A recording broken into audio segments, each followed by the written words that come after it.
Баршаңызға сәлем, менің каналыма қош келдіңіздер. Менің каналыма жазылып, лайк басып, уведомление кнопкасын басуды ұмытпаңыздар. Бүгін біз жүрек пішініндегі булочка дайындайтын боламыз. Ендеше кеттік.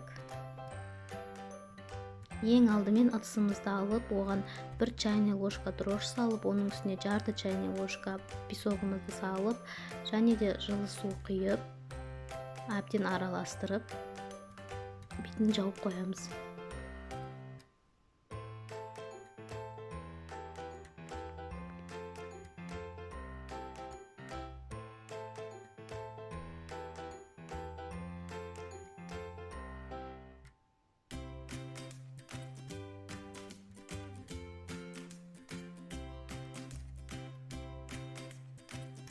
Содан соң ыдысымызды алып, оның үстіне 1 тұқым құйып, және де 2 столовый ложка қантымызды саламыз.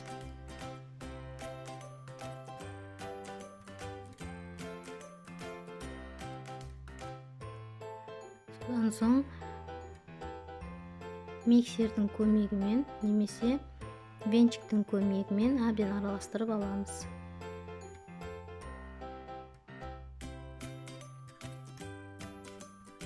Міне араласып болды. Бұны да қойып қоямыз. Араластырып болғаннан кейін 1 чайный ложка тұз салып, онымен де бірге араластырып аламыз.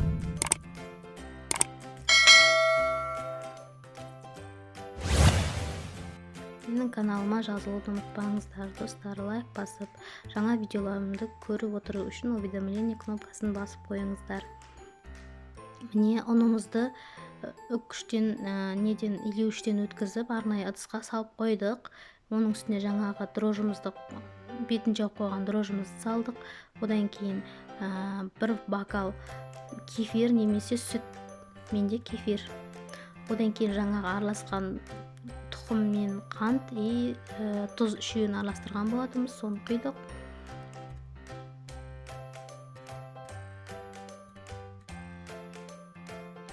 Соның бәрін құйып араластырып, қамыр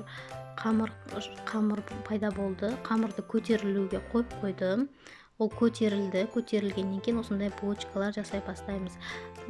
Қамырды бөліктерге бөліп алғаннан кейін, осылай әрқайсысын бөлек-бөлек қылып, домалақ қылып жайып, оның үстіне пісте майды жағып, одан кейін оның үстіне қантты сеуіп ораймыз.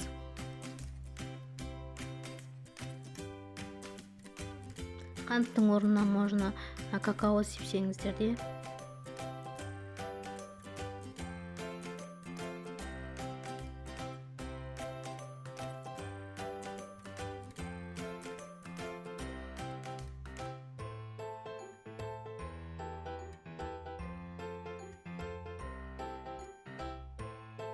Не орып алдық.